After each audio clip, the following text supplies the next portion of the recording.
$400 trillion. That is not a typo. That is the total debt of planet Earth right now.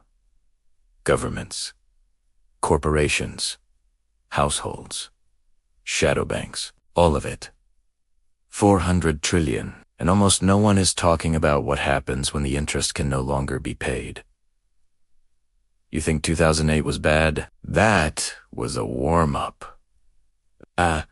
Rehearsal, because the system never fixed itself. It just borrowed more time. And that time runs out in 2026. Most people will never know this number exists. They will never see it on the news. They will never hear their president mention it, because if the average person understood how much debt is really out there and who owes it to whom, the entire illusion would collapse overnight. Here's what they don't want you to see. Go back to 1971. Nixon closes the gold window. The dollar becomes pure faith. Governments discover they can borrow without limit as long as the world keeps using their currency. The petrodollar deal with Saudi Arabia locks it in place. Unlimited borrowing, unlimited printing. Unlimited growth, on paper. Fast forward to 1987. Alan Greenspan introduces the Greenspan put.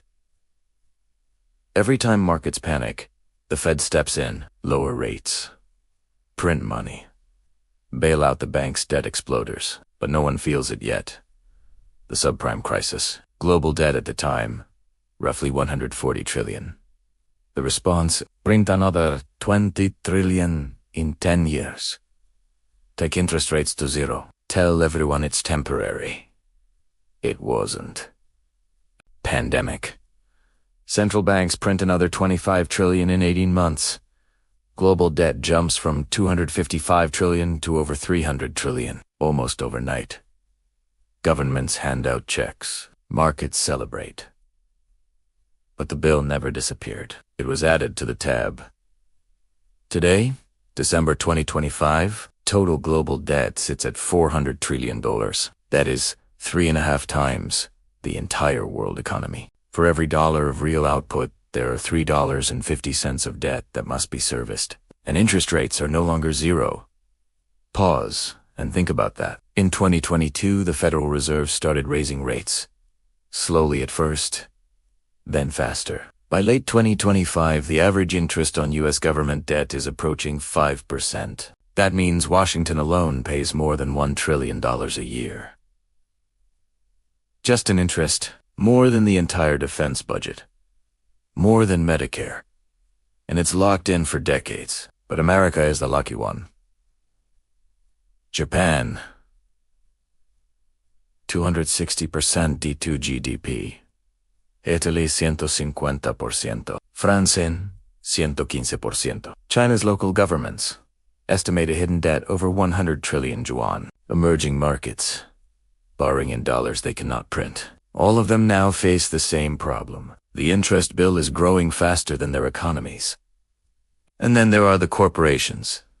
U.S. companies alone added $2.5 trillion of debt since 2020 at near zero rates. Most of that debt matures between 2025 and 2028. They now have to refinance at 7, 8, 9%. Money cannot. Zombie companies that only survived because money was free are about to die. Derivatives markets, over 600 trillion notional, 10 times world GDP. A single default in the wrong place can trigger a cascade no one can stop. This is not speculation. This is mathematics. Now look at the timeline. 2025 to 2026 is the maturity wall. Trillions in bonds and loans come due. Interest payments explode. Central banks face an impossible choice. Raise rates and trigger mass defaults, or slash rates and destroy what's left of their currencies. The Bank for International Settlements, the central bank of central banks, issued a warning in 2024.